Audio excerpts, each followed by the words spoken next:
इंदिरा ज्ञानवर्धनी संचलित निर्मलाताई ठोकळ प्रशालेत विद्यार्थी वर्गाचं अनोख्या पद्धतीने स्वागत करण्यात आलं। प्रभात फेरीने सर्वांचंच लक्ष वेधून घेतलं होतं।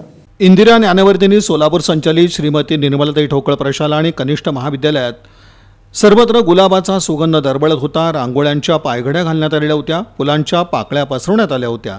शाळेच्या परिसरातील भिंतींना आकर्षक रंगरंगोटी करण्यात आली होती। निमित्त होतं नवीन प्रवेशित विद्यार्थ्यांच्या स्वागतोत्सवाचं। प्रवेशोत्सवानिमित्त शैक्षणिक वातावरण निर्मितीसाठी आदित्यनगर, जाईजोईनगर, साई होम्स, आंबेडकर चौक, शिवाजी सोसायटी या भागातून प्रभात फेरी काढण्यात आली। प्रवेशोत्सवाच्या कार्यक्रमास अध्यक्ष म्हणून संस्थेचे सचिव भिकाजी गाजरे तर प्रमुख पाहुणे म्हणून नायब तहसीलदार विठ्ठल जाधव हे उपस्थित होते। मान्यवरांच्या हस्ते विद्यार्थी-विद्यार्थिनींना पाठ्यपुस्तकांचं वितरणही यावेळी करण्यात आलं।